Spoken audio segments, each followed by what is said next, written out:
The man kicks open the door, swiftly planting his foot on the nearest zombie's head and then quickly dispatches another with a stick. They must leave before the zombies gather around. After Morgan ensures it's safe, he signals Madison that they need to hurry. Unexpectedly, after handing Ren down, Madison urges them to leave quickly, staying behind to draw the zombies' attention. Without hesitation, Morgan carries his daughter and heads towards the shore. Now is not the time for indecision. However, Morgan has no intention of fleeing. He places Ren on the ground at the shore and turns back to help Madison. Coincidentally, Ren's foot gets stuck in the mud, struggling in vain to free herself. As Morgan deals with one zombie, several more approach, leaving him no chance to reach Madison. Hearing Ren's cries, Morgan rushes over, but as zombies close in, he must first fight them off. Ren, seeing more zombies approaching from another direction, nearly 10 meters away, exerts all her strength but remains stuck. Morgan, unaware, is resolutely fending off zombies on his side. As the zombies got closer and closer, memories resurfaced in her mind. Doing this for you. You take care of her, right? Like you said, you take care of her. It turns out that 7 years ago, Morgan successfully escaped from Padre with his daughter, and they have been living in that small cabin ever since. However, surrounded by zombies and with no other option, Morgan contacted Padre via walkie-talkie, who then took little Morgan away. That time, Morgan narrowly escaped death. Thus, Ren often recalls the zombie scenes, but only now does she remember that Morgan was protecting her, contrary to Padre's claims that she was abandoned. As they're nearly overwhelmed, it's Madison. She's banging on the doorframe and shouting, drawing most zombies away, relieving Morgan's pressure, who then quickly frees Ren. Meanwhile, Madison, already suffering from lung issues and without oxygen, is weak and inevitably pulled down by the zombies. Ren struggles, witnessing someone sacrifice themselves for her for the first time. We did the same thing! Because your boat was being pulled under by the walkers. No, please! Madison, resigned and without family in this world, believes an early end might be better.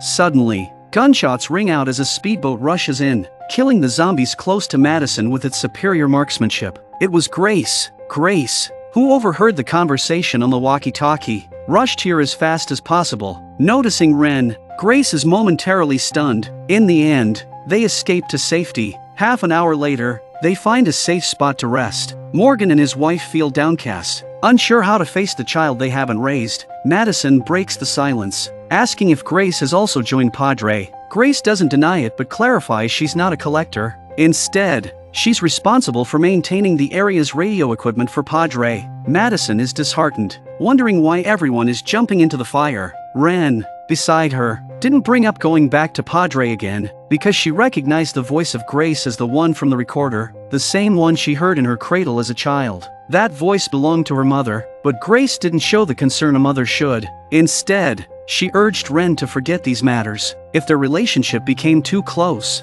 who knows what Padre would do?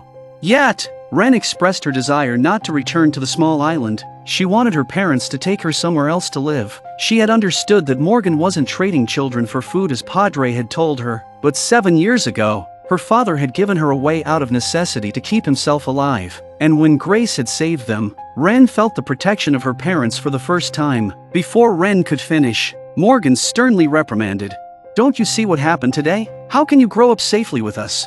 Ren, still indifferent, said, "You don't need to make tough decisions to protect me. I like living with you." As she spoke, she turned and beckoned Madison to leave with her, to live on, supporting each other. As Ren was fantasizing, the sound of a yacht came from afar. It must be Padre's men. Grace and Morgan had already radioed their location. They still didn't want Ren to suffer with them. At Padre, it would be different. It's safe there, with no worries about living. Ren was very angry. They hadn't consulted her before making this decision out of love. You have to forget everything that happened back at the boat. You're my parents. No, we're not. Okay, we're not. We're not your parents. Your parents were Isaac and Rachel, and they're dead. They died a long time ago, and they made me promise to take care of you. And that is what I'm doing. These words hurt Ren deeply, making her feel like a burden that could be abandoned at any time. Madison looked at Morgan. How could he hurt a child so much? She knew nothing was more important than being with one's children. Madison decided not to run away. If Padre wanted to kill her, so be it. Soon enough 3 boats arrive and the first thing they do is grab Madison and Ren is taken away by the yacht. The couple looked on helplessly. Morgan could only comfort. She's alive. That's good. At least we saw her today. After everyone left, Shrike told Morgan he was no longer fit to be a collector, as this incident almost cost their investment in Ren. Despite Morgan's assurances, Shrike didn't listen and had him taken away. Take him away! Back on the small island, Ren was first taken into a secret room. A voice from the speaker kept asking questions, seemingly to confirm her loyalty to Padre, but Ren was clever. She understood their intention and answered flawlessly, expressing her willingness to sacrifice everything for Padre. After coming out, Ren even saw Dove to apologize for her actions, continuously stating how fortunate she was to stay in Padre after witnessing the cruelty of the outside world. It's not hard to guess Ren's intentions. Morgan and Grace were protecting Ren in their way, and she wanted to protect them similarly. The reason was simple: if Ren showed any attachment to Morgan and Grace or dissatisfaction with Padre, her parents would suffer. This trip also resolved Ren's fears. She no longer feared the terrible memories in her mind. She knew her father had protected her unconditionally 7 years ago, and that she was loved and guarded. Thinking about this, Ren is no longer afraid of anything and has done what she could not do before. The people around her were impressed. Even they couldn't do that. The audience might think the 8th season's plot is mundane, but on the contrary, this episode is laying the groundwork for the later story. The real climax will come with the appearance of the protagonist group. A zombie was wandering in the woods, occasionally letting out a hiss. Suddenly, the person who killed the zombie was Naomi, who hadn't appeared for a long time. 7 years had left some traces of time on her face. After disposing of the zombies, Naomi continues on, setting up signs in the trees that read, "Turn around and leave. Padre will take your children." Naomi's purpose was to warn survivors that Padre is a lie and to stay away from this area, especially if they have children. This raises questions among some viewers about how Naomi is again connected to Padre. Here's a timeline. 7 years ago, they left the radiation zone on a small boat and drifted at sea for a long time. At that time, Morgan had gone ahead to scout and tried to find a place called Padre, thinking it might be a good refuge, but unexpectedly, just upon landing, his daughter was taken away by Padre's collector, Madison. Later, it became clear that this organization was actively searching for children or pregnant women. To get his daughter back, Morgan pretended to want to join them and offered information as a condition, but what he never expected was that Padre would search the sea right away and indeed discover a fleet of boats, which indeed had pregnant women on board. We found the raft you told us about. We're processing the passengers now. Yes, they found the very group drifting at sea, including Naomi and others, and they were all kept to work at Padre. At that time, the found fleet didn't include Daniel, Luciana, and Victor. They must have been separated from the others. So, they lived on the small island for 6 years, but Naomi chose to escape. Naomi hid around Padre, posting these warnings everywhere to remind people to stay away from this area. But today, Naomi noticed a strange phenomenon. Someone had written under her sign, "They took my daughter, help me." Naomi sighed, quickly scanned her surroundings, and saw no one. Then, a voice came from the radio. It was the collector's conversation. 10 minutes out. Hurry up. Got a lead on an egg. Might be a whole nest. Naomi had been monitoring this channel. Using binoculars, she looked toward the distance. A motorboat was approaching on the calm lake. The collectors. A flash of cold light in her eyes. She quickly took out 2 tranquilizer darts and a dart gun, aiming. Besides posting warnings, her days consisted of sniping these bastards.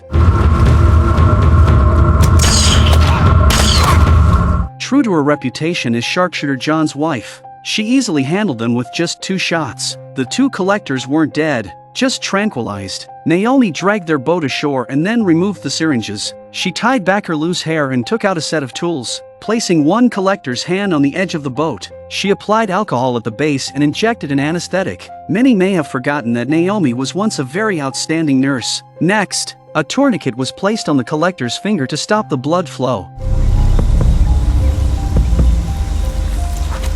She cut open the flesh and then sawed through the bone with a saw. Finally, Naomi politely used a blowtorch to cauterize the wound on the collector's finger. After doing all this, she pushed the 2 men back into the lake as if nothing had happened. After a while, Naomi returned to her secluded cabin, which was generally impossible to find. she opened a hidden floor cabinet and threw the 2 collectors' handguns into it. Then she took out a glass jar, filled with fingers. Meanwhile, a hysterical roar came through the walkie-talkie. The 2 collectors who had just woken up realized their fingers were missing and were reporting it to their superiors. Judging by the number of fingers in guns and glass bottles, Naomi had done this countless times. The next day, Naomi went out as usual, but when she got to the sign, she noticed an additional line written on it. It read, "Who are you? And how can I find you?"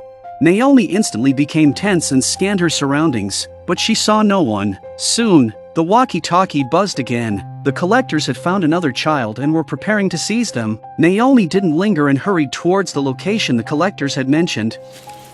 3 hours later, Naomi returned with 2 more fingers, skillfully dropping them into the jar. Suddenly, a voice came from outside, and a man walked in. The man explained, "I followed you secretly and am the one who left the message on your sign. My name is Adrian, and I desperately need your help." I don't want to know your name. I need your help. Can't help you. For my daughter, Hannah. Don't know her. It turned out Adrian had a daughter named Hannah, who was taken by the collectors 5 years ago. He saw the warning signs outside and knew that the person who wrote them must have some understanding of Padre. So Adrian wanted Naomi to help him retrieve his daughter. Adrian thought Naomi didn't trust him, so he pulled out a photo of his daughter Hannah, taken when she was 7. She was 7 when this picture was taken. She'd be 12 now. That bracelet, she made one for each of us. Naomi glanced at the photo and the matching bracelets. This was indeed a father who had lost his child. More importantly, Naomi had seen this little girl at Padre, but she still coldly stated, I said I can't help you. Adrian didn't want to give up. He slowly put down the photo and said, "I'll come here every day, and there are many like-minded people outside. Many are parents who have lost their children. We're assembling an army to fight against Padre, hoping you can join us and provide some useful information." I see you here again, I'll kill you. Adrian had no choice but to leave the room. Naomi leaned against the door, lost in thought, her expression showing pain and sorrow. She just wanted to stay away from everyone and quietly remind them to stay away from Padre, but now someone had sought her out. After much thought, Naomi decided to leave the area. She packed all her weapons, tools, and the jar of fingers into her backpack and, under the cover of night, stepped out of the house. However, leaving this place would surely require a boat, so she prepared for one last job. This time, there were 3 collectors on the boat, but for Naomi, it was just a matter of one more shot.